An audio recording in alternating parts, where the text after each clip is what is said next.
that, you better be writing it down and you better be recording them. Write it down.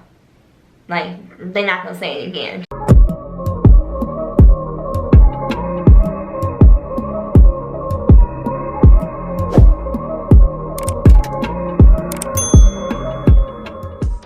Hey peeps, welcome back to my YouTube channel. It is your girl Chelsea and I am back with another video. So if you are a returning subscriber, thank you for always watching my videos, and if you are new to my channel, welcome. My name is Chelsea. I am an aesthetic registered nurse in Atlanta, Georgia. I've been an ER nurse, I've been a cardiac nurse, I kind of have a lot of history as far as my nursing career.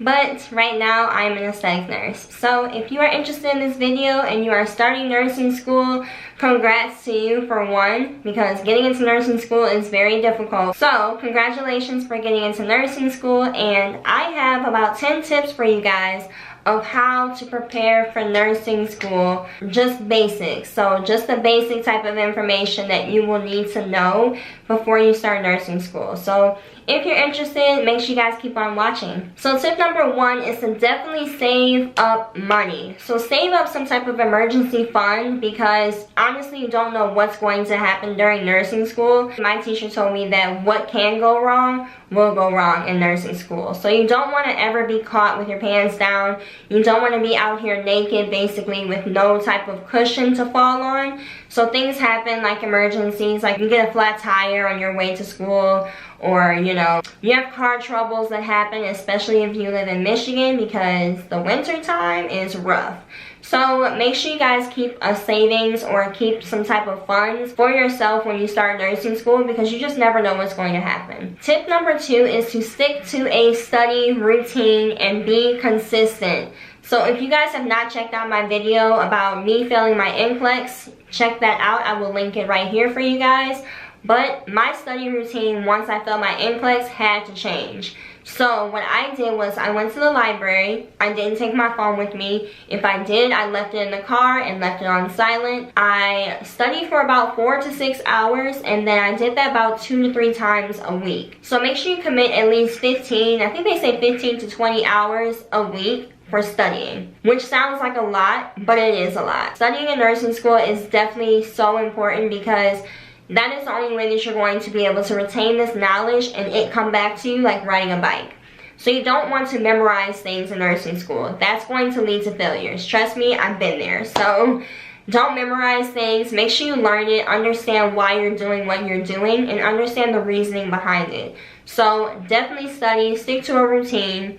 And personally, I went to the library. So if you're a person that can study at home with the TV on, I don't know how y'all do it, to be honest, but I can't. I have to go to a library, kind of seclude myself and just focus. So make sure you stick to a study routine. That is tip number two. Tip number three is to make sure you guys record your lectures. So a lot of people are audio learners. If you don't know what type of learning style you have, make sure you take the test and find out what type of learning style you have, just so that you know going in what way to kind of modify your studying. So personally, I'm like all of the above. Like I take a lot to learn stuff. So I'm an audio learner as well. I'm a photographic learner, but audio is very, very important, because you can record lectures if your teacher allows you. Make sure you check with your teacher, find out if they're allowing you to record, but most teachers will allow you to record the lecture. So make sure you record your lecture and take notes, obviously while you're in class, but when you go back and rehear that lecture or re-listen to it, make sure you go through your notes and just kind of go through them with a fine-tooth comb to make sure you haven't missed anything. A lot of times you have those students in class that will ask certain questions too, or your teacher will tell you like, hey, you need to know this. If they say that, you better be writing it down and you better be recording them. Most likely it's going to be on the test. So if they say you need to know this, write it down. Like, they're not gonna say it again, just write it down. Tip number four is to purchase test banks. So a lot of people don't know what test banks are when they get into nursing school. Some schools actually do use them on their tests, but they'll kind of modify the question. So test banks honestly are super, super helpful, just to help you practice on how to do critical thinking questions and how to answer them. So obviously in nursing school, if you have not started yet, a lot of the questions are critically thinking questions. And what that means is that all of the answers are pretty much right, but which one is the best answer. Like, it could be like a one-word difference, which makes you crazy, of course. But obviously there's select all that apply. So it is a way that you can practice those questions, and I would highly recommend going to purchase test banks. The site that I use, I will link it down below in my description box, but the site that I used was called TestMango. I believe you had to purchase them. I think they were like $25 for the entire booklet of test banks for all of the chapters. So, and it also has rationale too. So definitely read the rationale, understand the disease process. A lot of times teachers, like I said, will kind of make their questions kind of similar to the test banks. Not really exactly like them, of course, but some of them will kind of play off the test banks. So that could help you as far as testing as well. Tip number 5 is to find a productive study group. So you want to have people who are able to support you, that you can rely on, especially if you miss class. So I say this because having at least like 4 people in your nursing program who you can trust and will be with you along the way is crucial, because they're the only people that know what you're going through. Obviously, they're going through it too. And like I said, if you miss a class, or if you have like a flat tire, or you have a funeral to go to, I mean, you know, people do die, especially at the worst times when you're in nursing school trying to, you know, get your life together, then you have those people who you can rely on if they recorded the lecture, if they took notes for you, if they know when the next test is, things of that nature. So having a study group is crucial. It doesn't have to be a large group, it just has to be a group at least more than 2 people who you can rely on. Tip number 6 is to allow yourself me time. So I am super big on like mental health and making sure that you allow yourself time to yourself away from everybody else. So if you have a wife, if you have a husband, if you have kids, if you have a dog, like honestly, just allow yourself time away from people so that you can kind of reset yourself. So if you're a person who likes massages, you know, mani-pedis, if you like to go to the gym, especially in the morning, get a good like 2-hour workout in, or if you're a person who just likes to hang out with friends and drink beers and drink liquor, then do that. You know, do what makes you feel good. And just don't overindulge, especially if you're going out with friends, because like I said, people who are not in nursing school or not healthcare professionals do not understand what you're going through. So they won't like try to cut you off of drinking. Like if you're on your 5th drink and you got a test in the morning, it's gonna be rough for you. So just make sure that you're being responsible if you do decide to go out with friends. And if you don't, then definitely like look into massages or mani-pedis, things like that. They can really help with your mental health as far as relaxing you and just resetting your mind. Tip number 7 is to get organized. So getting organized is my favorite thing to do because I'm a very organized person. If you have not figured that out about me, I upload every Saturday and Sunday. I am consecutive about it and very like consistent. So I stick to a schedule for myself. I have a planner, which I'll show you in a second, of all of the days I upload, my plans for my videos. I have a Google Documents that's planned out. So of course this is nursing related. So have a planner and make sure that you're always planning out your days that you have tests, any of the grades that you receive. So on my test days, I'll have like Q1, like quiz 1. And then when I get the score back, I'll put the percentage or how much I got wrong out of, you know, however many questions there are. And I'll keep track of my grades in my planner. This is the planner that I have. This is what it looks like. And basically this planner, like I said, I use it for my YouTube videos.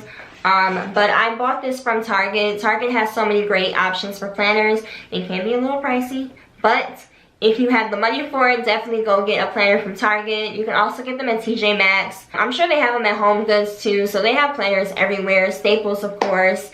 So definitely invest in a planner if you want to get organized, if you want to keep track of your progress throughout the nursing program. Tip number 8 is to look into a mental health life coach. Someone who is hopefully nursing related. So obviously, like I said, going through nursing school, a lot of people battle with mental health issues. Some people are homeless going through nursing school, financial issues, domestic abuse. You know, there's a lot of people that, I mean, we're human. We go through things in life, right?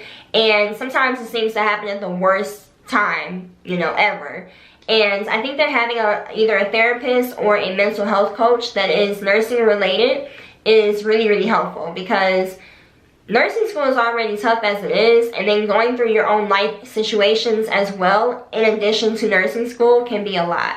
So, and a lot of people will fail out because of their own life challenges that they have to deal with, you know. So, definitely look into a life coach if you can financially afford it. A lot of times these life coaches are covered by insurance. So, if you do have health insurance, just find out more about it. It's not a requirement, but it's definitely something that I wish I would have done through nursing school, just because what I was going through, my family wasn't able to understand.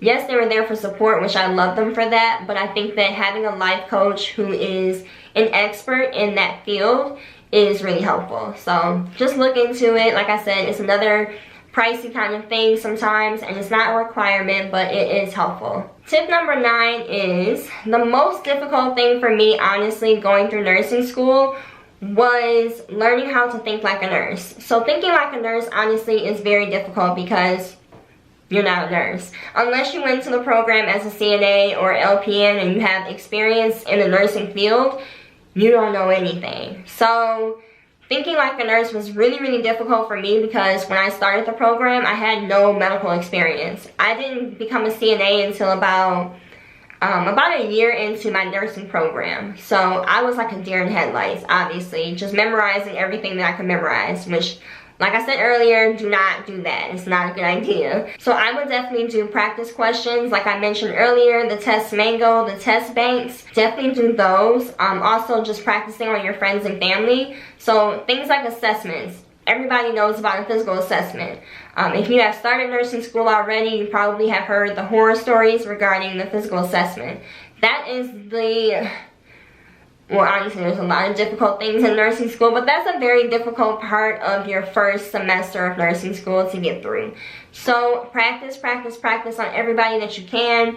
Listen to lung sounds, listen to abnormal lung sounds, you know, understand the cranial nerves that you have to know. Just continue to practice. Don't let it just kind of, you know, lapse, and don't just let it go. You have to continue practicing these things. You have to remember to practice your critical thinking questions and what is the first thing you'll do in a situation if a question asks you that. So just practice, practice, practice is my advice when it comes to thinking like a nurse.